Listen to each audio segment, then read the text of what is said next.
अतिशय मोठ्या बियाण्यांच्या क्षेत्रातली जी काही संस्था आहे त्याचं आंतरराष्ट्रीय अधिवेशन एशियन सीड काँग्रेस हे मुंबईमध्ये होतं आहे। जवळपास 10 वर्षांनी भारताला यजमानपद मिळालेलं आहे।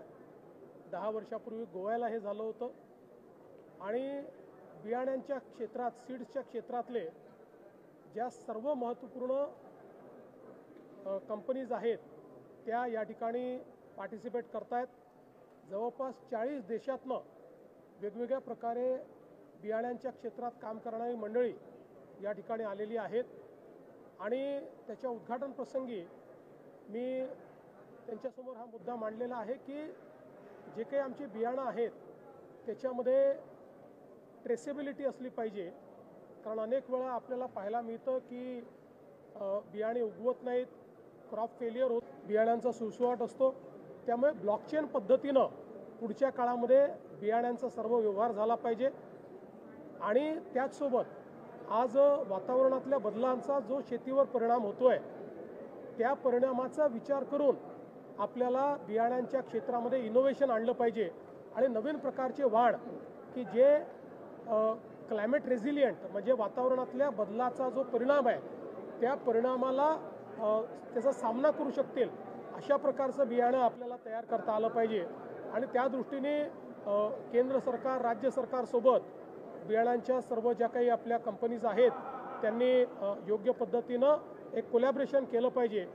आता ब्लॉकचेन आणि AI आर्टिफिशियल इंटेलिजन्स याचं एक मोठं मिशन महाराष्ट्रात आपण सुरू केलेलं आहे AI इन ॲग्रिकल्चर। त्याचाही फायदा या कंपन्यांना घेता येईल। मी पद्मश्री राहीबाई पोपरे यांचा देखील या ठिकाणी उल्लेख केलेला आहे की त्यांनी कशा प्रकारे पारंपरिक भारतीय बियाण्यांना त्या ठिकाणी त्याचं संवर्धन केलं। त्यामुळे पारंपरिक भारतीय बियाणे आणि आधुनिक विज्ञान यांचा समन्वय साधून वातावरणातल्या बदलामध्ये चांगल्या पद्धतीचं पीक येईल अशा प्रकारची बियाणे तयार करणं, अशा प्रकारचे वाण तयार करणं या संदर्भात संपूर्ण या ठिकाणी विचार व्हावा अशी अपेक्षा व्यक्त केली आहे। खूप चांगल्या नवीन टेक्नॉलॉजीज, नवीन वाण या ठिकाणी किंवा ते तयार करण्याचे कोलॅबरेशन्स हे या काँग्रेसच्या माध्यमातून होणार आहेत आणि म्हणून त्याला मी अतिशय मनापासून शुभेच्छा देतो। भाषणात असा देखील उल्लेख केला की 25 लाख हेक्टर जमिनीवरती आपण नैसर्गिक शेती करायचं ठरवलेलं आहे। यापूर्वी राजभवनामध्ये देखील एक मोठा कार्यक्रम झाला होता, त्या दृष्टीने काय सर वाटतं? निश्चितपणे मी सगळ्या सीड कंपनीजला ही विनंती केली आहे की आज केमिकल्सच्या वापरामुळे मोठ्या प्रमाणात आपली जमीन जी आहे ती त्या ठिकाणी बंजर होते, जमिनीचा पोत खराब होतोय, जमिनीची उत्पादकता कमी होते, क्षमता कमी होते आणि म्हणून आता प्रधानमंत्री नरेंद्र मोदीजींनी जे आपल्याला नैसर्गिक शेतीचं मिशन दिलं आहे त्या मिशनच्या अंतर्गत महाराष्ट्रामध्ये 25 लाख हेक्टर जमीन ही नैसर्गिक शेतीखाली आणायची आहे आणि म्हणून या सर्व सीड कंपनीजला मी विनंती केलेली आहे की त्यांनी नैसर्गिक शेतीची तत्व आणि त्यांचे वाण, त्यांचं बियाणं याची सांगड घालून आमच्यासोबत काम करावं, तशा प्रकारचं बियाणं त्यांनी तयार करावं अशा प्रकारची विनंती त्यांना केली। कर्जमुक्तीसाठी नेमके काय उपाययोजना करता येतील? कारण कर्जमाफी केली जाते, उद्धव ठाकरे सरकारने पण केली होती। 5 वर्षात पुन्हा त्याहून अधिक शेतकरी आता कर्जमाफीची मागणी करतायत। या एकंदरीत सायकलमधून कशी सुटका होऊ शकते? म्हणूनच आपण प्रत्येक वेळी हे सांगितलं आहे की कर्जमाफी महत्त्वाचीच आहे, पण कर्जमाफी हे अंतिम उत्तर नाही आहे।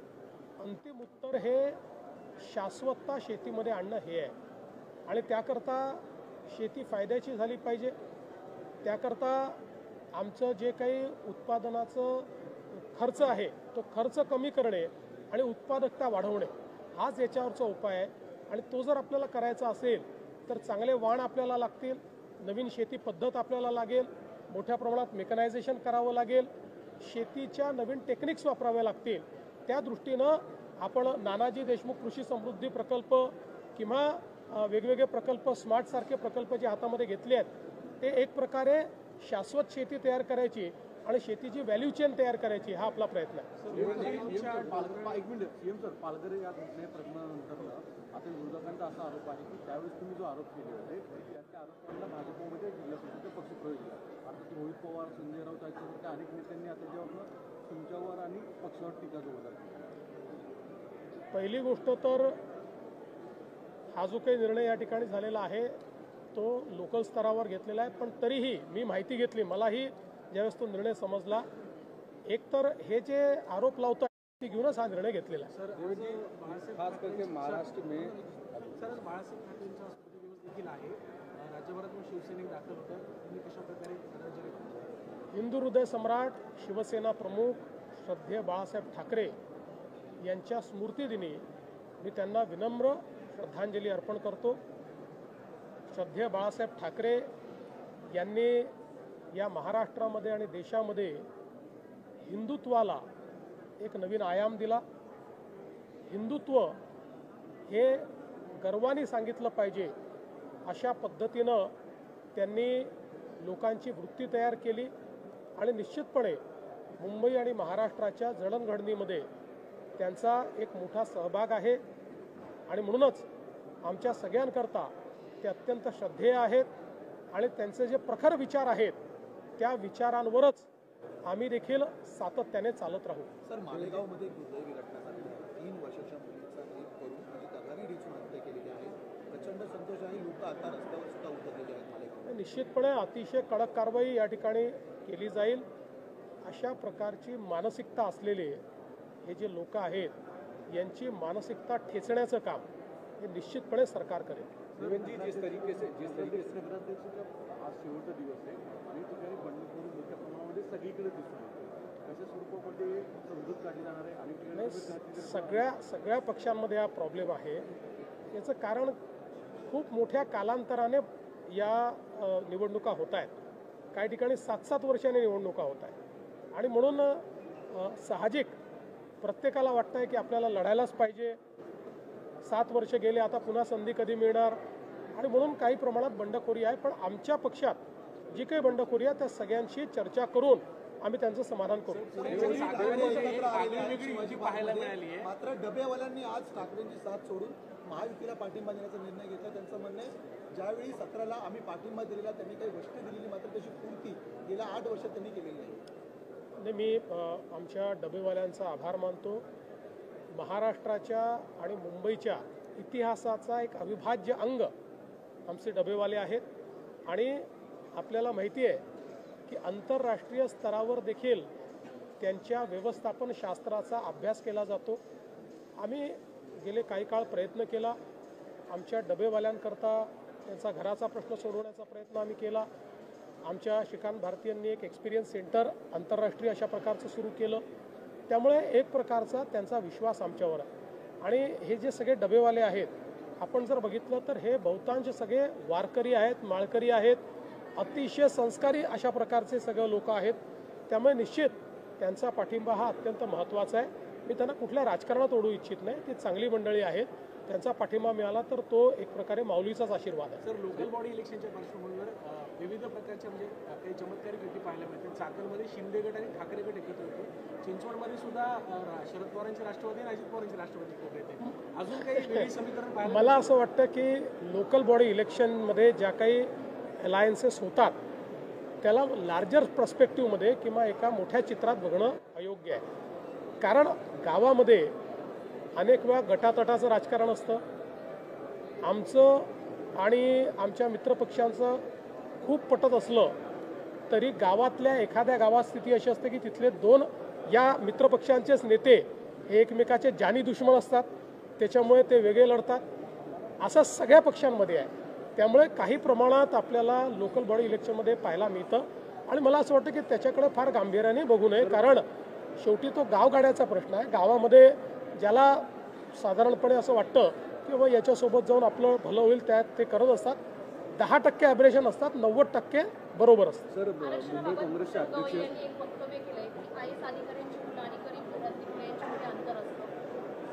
नाही, मला असं वाटतं की देशाच्या सर्वोच्च न्यायालयाच्या मुख्य न्यायाधीशांनी केलेली ही टिप्पणी आहे.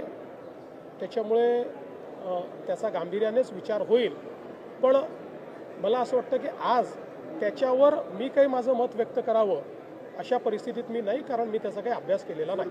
मुंबई काँग्रेसच्या वतीने सांगण्यात आलं, रमेश चन्नीला किंवा इतर नेते सांगतात की स्वबळावर जाण्याची भाषा करतात. एका बाजूला गेल्या अनेक निवडणुकांमध्ये वारंवार पराभव, तरी सुद्धा काँग्रेसचा इतका आत्मविश्वास आहे इथे की स्वबळावरची निवडणूक लढवायची. मला असं वाटतं की त्यांनी स्वबळावर लढवली किंवा युतीत लढवली तरी काही फार परिणाम होईल असं मला वाटत नाही. जोपर्यंत काँग्रेसचं शीर्षस्थ नेतृत्व हे भारताच्या मतदारांची नाडी समजत नाही, भारताच्या मतदारांची मानसिकता समजत नाही, जोपर्यंत जमिनीवर उतरून खऱ्या प्रश्नांवर ते राजकारण करत नाही, जोपर्यंत ते केवळ सोशल मीडियाचं हवयातलं राजकारण करतील तोपर्यंत काँग्रेसला काही भवितव्य नाही. पुण्यातल्या मुंढवा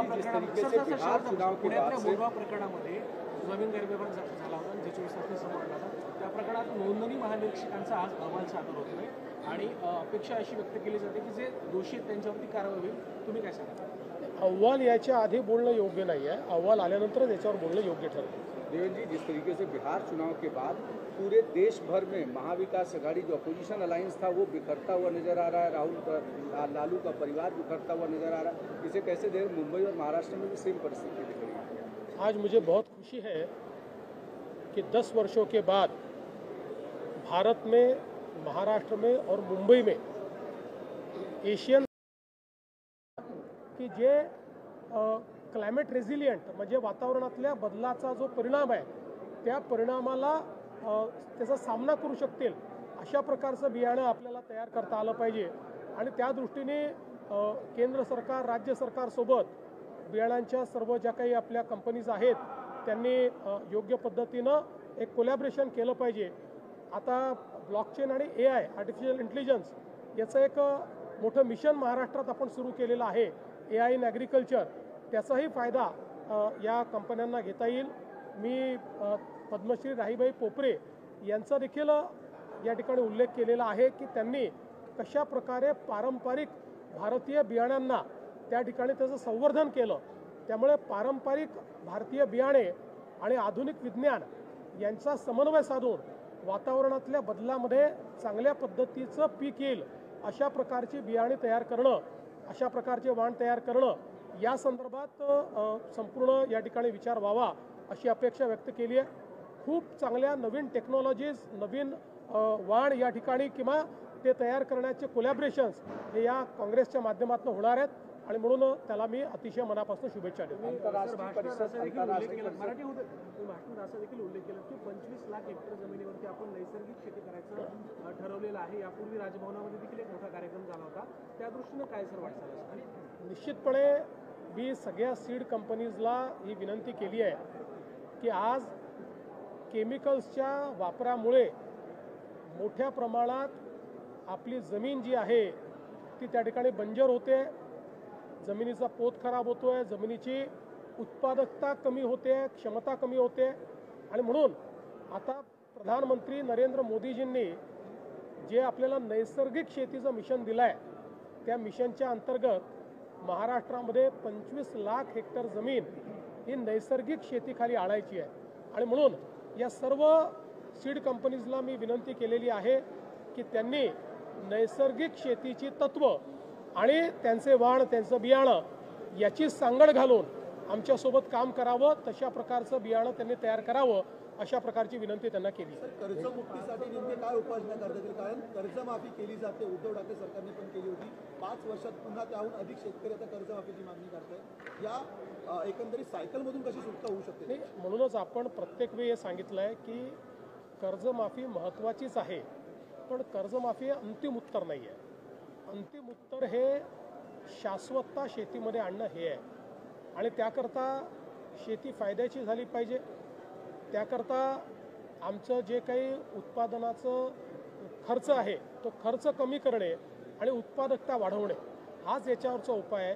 आणि तो जर आपल्याला करायचा असेल तर चांगले वाण आपल्याला लागतील, नवीन शेती पद्धत आपल्याला लागेल, मोठ्या प्रमाणात मेकनायझेशन करावं लागेल, शेतीच्या नवीन टेक्निक्स वापराव्या लागतील. त्या दृष्टीनं आपण नानाजी देशमुख कृषी समृद्धी प्रकल्प किंवा वेगवेगळे प्रकल्प, स्मार्टसारखे प्रकल्प जे हातामध्ये घेतले आहेत ते एक प्रकारे शाश्वत शेती तयार करायची आणि शेतीची व्हॅल्यू चेन तयार करायची हा आपला प्रयत्न आहे. एक मिनिट सीएम सर, पालघर या प्रकरणानंतर आता विरोधकांचा असा आरोप आहे की त्यावेळेस तुम्ही जो आरोप केले होते त्या आरोपांना भाजपमध्ये रोहित पवार, संजय राऊत याच्यासारख्या अनेक नेत्यांनी आता जेव्हा तुमच्यावर आणि पक्षावर टीका जोरदार केली. पहिली गोष्ट तर हा जो काही निर्णय या ठिकाणी झालेला आहे तो लोकल स्तरावर घेतलेला आहे, पण तरीही मी माहिती घेतली, मलाही ज्यावेळेस तो निर्णय समजला, एकतर हे जे आरोप लावत आहेत कालपर्यंत त्यांच्यासोबत होते तर त्यांनी आरोप लावले नाहीत, तोपर्यंत ते चांगले होते. आज आमच्याकडे आले तर ते वाईट झाले. पण आपल्याला माहिती आहे की याचं पूर्ण इन्व्हेस्टिगेशन झालेलं आहे आणि इन्व्हेस्टिगेशनमध्ये काय काय समोर आलेलं आहे ते देखील आपण बघितलेलं आहे. त्यामुळे मला स्थानिक लोकांनी सांगितलं की त्या सगळ्या गोष्टींचा त्या ठिकाणी आम्ही इन्फॉर्मेशन घेऊन त्याची माहिती घेऊनच हा निर्णय घेतलेला आहे. खास करके महाराष्ट्र में सर बाळासाहेब ठाकरेंचा स्मृती दिवस देखील आहे. राज्यभरात शिवसैनिक दाखल होतं. तुम्ही कशा प्रकारे आदरांजली वाहता? हिंदू हृदय सम्राट शिवसेना प्रमुख श्रद्धेय बाळासाहेब ठाकरे यांच्या स्मृतिदिनी मी त्यांना विनम्र श्रद्धांजली अर्पण करतो. श्रद्धेय बाळासाहेब ठाकरे यांनी या महाराष्ट्रामध्ये आणि देशामध्ये हिंदुत्वाला एक नवीन आयाम दिला. हिंदुत्व हे गर्वाने सांगितलं पाहिजे अशा पद्धतीनं त्यांनी लोकांची वृत्ती तयार केली आणि निश्चितपणे मुंबई आणि महाराष्ट्राच्या जडणघडणीमध्ये त्यांचा एक मोठा सहभाग आहे आणि म्हणूनच आमच्या सगळ्यांकरता ते अत्यंत श्रद्धेय आहेत आणि त्यांचे जे प्रखर विचार आहेत त्या विचारांवरच आम्ही देखील सातत्याने चालत राहू. सर, मालेगावमध्ये एक दुर्दैवी घटना झाली आहे. 3 वर्षाच्या मुलीचा रेप करून आणि दगाने डिचून हत्या केलेली आहे. प्रचंड संतोष आणि लोक आता रस्त्यावर सुद्धा उतरलेले आहेत मालेगाव. निश्चितपणे अतिशय कडक कारवाई या ठिकाणी केली जाईल. अशा प्रकारची मानसिकता असलेले हे जे लोक आहेत यांची मानसिकता ठेचण्याचं काम हे निश्चितपणे सरकार करेल. जिस तरीके से नगराध्यक्षाचा आज शेवटचा दिवस आहे आणि ठिकाणी बंडखोरी मोठ्या प्रमाणामध्ये सगळीकडे दिसून येते. कशा स्वरूपामध्ये समजूत काढली जाणार आहे आणि ठिकाणी सगळ्या पक्षांमध्ये हा प्रॉब्लेम आहे. याचं कारण खूप मोठ्या कालांतराने या निवडणुका होत आहेत. काही ठिकाणी 7-7 वर्षांनी निवडणुका होत आहेत आणि म्हणून साहजिक प्रत्येकाला वाटतं आहे की आपल्याला लढायलाच पाहिजे.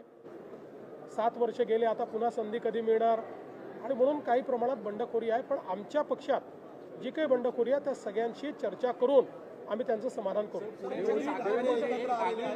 पाहायला मिळाली आहे. मात्र डबेवाल्यांनी आज ठाकरेंची साथ सोडून महायुतीला पाठिंबा देण्याचा निर्णय घेतला. त्यांचं म्हणणं आहे ज्यावेळी 17ला आम्ही पाठिंबा दिलेला त्यांनी काही गोष्टी दिलेली मात्र त्याची पूर्ती गेल्या 8 वर्षात त्यांनी केलेली नाही.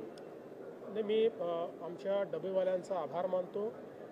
महाराष्ट्राच्या आणि मुंबईच्या इतिहासाचा एक अविभाज्य अंग आमचे डबेवाले आहेत आणि आपल्याला माहिती आहे की आंतरराष्ट्रीय स्तरावर देखील त्यांच्या व्यवस्थापनेने काही काळ प्रयत्न केला. आमच्या डबेवाल्यांकरता त्यांचा घराचा प्रश्न सोडवण्याचा प्रयत्न आम्ही केला. आमच्या श्रीकांत भारतीयांनी एक एक्सपिरियन्स सेंटर आंतरराष्ट्रीय अशा प्रकारचं सुरू केलं. त्यामुळे एक प्रकारचा त्यांचा विश्वास आमच्यावर आहे. आणि हे जे सगळे डबेवाले आहेत आपण जर बघितलं तर हे बहुतांश सगळे वारकरी आहेत, माळकरी आहेत, अतिशय संस्कारी अशा प्रकारचे सगळे लोक आहेत. त्यामुळे निश्चित त्यांचा पाठिंबा हा अत्यंत महत्त्वाचा आहे. मी त्यांना कुठल्या राजकारणात ओढू इच्छित नाही. ती चांगली मंडळी आहेत. त्यांचा पाठिंबा मिळाला तर तो एक प्रकारे माऊलीचाच आशीर्वाद आहे. सर, लोकल बॉडी इलेक्शनच्या पार्श्वभूमीवर विविध प्रकारच्या म्हणजे काही चमत्कारिक युती पाहायला मिळतात. चाकणमध्ये शिंदे गट आणि ठाकरे गट एकत्र होतो. चिंचवडमध्ये सुद्धा शरद पवारांचे राष्ट्रवादी आणि अजित पवारांचे राष्ट्रवादी खूप येते.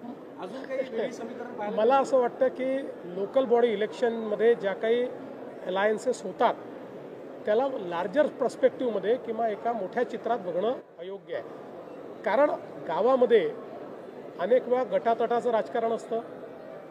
आमचं आणि आमच्या मित्रपक्षांचं खूप पटत असलं तरी गावातल्या एखाद्या गावात स्थिती अशी असते की तिथले 2 या मित्रपक्षांचेच नेते हे एकमेकाचे जानी दुश्मन असतात. त्याच्यामुळे ते वेगळे लढतात. असं सगळ्या पक्षांमध्ये आहे. त्यामुळे काही प्रमाणात आपल्याला लोकल बॉडी इलेक्शनमध्ये पाहायला मिळतं आणि मला असं वाटतं की त्याच्याकडे फार गांभीर्याने बघू नये. कारण शेवटी तो गावगाड्याचा प्रश्न आहे. गावामध्ये ज्याला साधारणपणे असं वाटतं की बाबा याच्यासोबत जाऊन आपलं भलं होईल त्यात ते करत असतात. 10% ॲब्रेशन असतात, 90% बरोबर असतात. सर, मुंबई काँग्रेसचे अध्यक्ष त्याच्यामुळे त्याचा गांभीर्यानेच विचार होईल. पण मला असं वाटतं की आज त्याच्यावर मी काही माझं मत व्यक्त करावं अशा परिस्थितीत किंवा इतर नेते सांगतात की स्वबळावर जाण्याची भाषा करतात. एका बाजूला गेल्या अनेक निवडणुकांमध्ये वारंवार पराभव, तरी सुद्धा काँग्रेसचा इतका आत्मविश्वास आहे की स्वबळावरची निवडणूक लढवायची. मला असं वाटतं की त्यांनी स्वबळावर लढवली किंवा युतीत लढवली तरी काही फार परिणाम होईल असं मला वाटत नाही. जोपर्यंत काँग्रेसचं शीर्षस्थ नेतृत्व हे भारताच्या मतदारांची नाडी समजत नाही, भारताच्या मतदारांची मानसिकता समजत नाही, जोपर्यंत जमिनीवर उतरून खऱ्या प्रश्नांवर ते राजकारण करत नाही, जोपर्यंत ते केवळ सोशल मीडियाचं हवेतलं राजकारण करतील तोपर्यंत काँग्रेसला काही भवितव्य नाही. पुण्यातल्या मोडवा प्रकरणामध्ये जमीन गैरव्यवहार झाला होता आणि त्याच्या विषयात समोर आला होता. त्या प्रकरणात नोंदणी महानिरीक्षकांचा आज अहवाल सादर होतोय आणि अपेक्षा अशी व्यक्त केली जाते की जे दोषी आहेत त्यांच्यावरती कारवाई होईल. तुम्ही काय सांगा? अहवाल याच्या आधी बोलणं योग्य नाही आहे, अहवाल आल्यानंतरच याच्यावर बोलणं योग्य ठरतं. देवेंद्र जी, जिस तरीके से बिहार चुनाव के बाद पूरे देश भर में महाविकास अघाड़ी जो अपोजिशन अलायंस था वो बिखरता हुआ नजर आ रहा है, राहुल लालू का परिवार बिखरता हुआ नजर आ रहा है, इसे कैसे देखें? मुंबई और महाराष्ट्र में भी सेम परिस्थिति दिख रही है. आज मुझे बहुत खुशी है कि 10 वर्षों के बाद भारत में, महाराष्ट्र में और मुंबई में एशियन सीड कांग्रेस का आयोजन किया गया है. 10 साल बाद ये मौका भारत को मिला है. लगभग 40 देशों से हमारे सीड इंडस्ट्री में काम करने वाले सभी यशस्वी इस प्रकार के उद्योजक कंपनियां इस कांग्रेस में सम्मिलित हुई है. भारत के कृषि मंत्री शिवराज सिंह चौहान जी और हमने अभी उसका उद्घाटन भी किया है और हमने इन सीड कंपनीज को ये कहा है कि आने वाले दिनों में सरकार के साथ वो काम करे, हमारे किसानों को क्वालिटी सीड्स मिले, इस प्रकार का प्रयास करे. आज क्लाइमेट चेंज के कारण हमारे कृषि पर जिस प्रकार से परिणाम हुआ है उस परिणाम को हम लोग उस परिणाम का सामना कर पाए, उस चुनौती का सामना कर पाए, इस प्रकार के बीज, इस प्रकार के सीड्स तैयार करने का वो प्रयास करे. उसके लिए हम भी उनका साथ देंगे. हमने उनको ये भी कहा है कि ब्लॉकचेन के माध्यम से हम लोग जो स्पूरियस सीड्स है या जो नकली सीड्स है उनको हम समाप्त कर सकते हैं. उसके लिए टेक्नोलॉजी को भी ज़्यादा से ज़्यादा इस सप्लाई चेन में हम लोग सम्मिलित करें ताकि सीड्स जो है वो ट्रेसेबल हो, हमारे सीड्स की कीमत कम हो और उसकी उत्पादकता बढ़े, इस ओर भी ध्यान दिया जाए. ऐसी कई चीज़ें हमने यहाँ पर कही है और यहाँ पर इस सीड कांग्रेस के माध्यम से बहुत बड़े पैमाने पर मंथन और चिंतन होने वाला है. हमने ये भी उनको कहा है कि आज हमारे प्रधानमंत्री जी ने नेचुरल फार्मिंग इस प्रकार की बात कही है, नैसर्गिक खेती, तो इस नेचुरल फार्मिंग को बूस्ट कर पाए, इसको सपोर्ट कर पाए, इस प्रकार के सीड्स का भी निर्माण ये किया जाए, ऐसा भी हमने इन सभी कंपनियों को कहा है. मुझे लगता है ये आयोजन बहुत ही यशस्वी होगा और निश्चित रूप से इस मंथन से हमारे कृषकों के लिए एक नई दिशा यहाँ पर स्थापित की जाएगी. जिस तरीके से महाराष्ट्र के भीतर अलग अलग जगहों पर जैसे बिखराव दिख रहा है अपोजिशन में, खासकर बिहार चुनाव के बाद लालू का परिवार बिखर गया, अपोजिशन बिखर रहा है, इसे कैसे देखते हैं? क्या जो गुब्बारा था फूट गया क्या? देखिए, पहली बात तो ये है कि साथ में आकर भी देख लिया, अलग लड़कर भी देख लिया, लेकिन लोगों के मन में मोदी जी है, लोग मोदी जी के साथ में हैं. अब किसी के परिवार में क्या चल रहा है, किसी की पार्टी में क्या चल रहा है, इस पर मैं टिप्पणी नहीं करूंगा. हम तो अपना काम लेकर आगे बढ़ रहे हैं, जनता की सेवा कर रहे हैं. 24/7 भारतीय जनता पार्टी और हमारे मित्र पक्ष हम लोग लोगों के बीच है और इसलिए लोग हमारे साथ हैं. सर, बिहार चुनाव के नतीजे आए हैं, लगातार अपोजिशन पार्टी की तरफ से बयानबाजी हो रही है, लगातार कहा जा रहा है कि कुछ ना कुछ गबन हुआ है और रॉबर्ट वाड्रा की तरफ से ये कहा गया है कि ये चुनाव के नतीजे हैं इनको रद्द किया जाए और फिर से रॉबर्ट वाड्रा मतलब कोई इंटरनेशनल एक्सपर्ट है आप जिनकी बात कर रहे हैं, कोई बहुत जिनको चुनाव की पद्धतियाँ मालूम है, जिन्होंने चुनाव में रिसर्च किया है. अरे भाई, आपको भी समझना चाहिए किसको तवज्जो दे. न कोई नेता है, न कोई वजूद है। ऐसे किसी को भी तवज्जो देकर आप हमारे जैसे आदमी का क्यों टाइम वेस्ट करते हो यार? मालेगांव में जिस तरीके की परिस्थिति है, 3 साल के बच्ची के साथ रेप, और उसके बाद जो आक्रोश सड़कों पर उतर रहा है, देखिए बहुत ही गलत इस प्रकार की बात हुई है और इसमें इन सारे नापाक इरादों को कुचला जाएगा। इस प्रकार से जो लोग ऐसा विभत्स काम करते हैं, इन लोगों को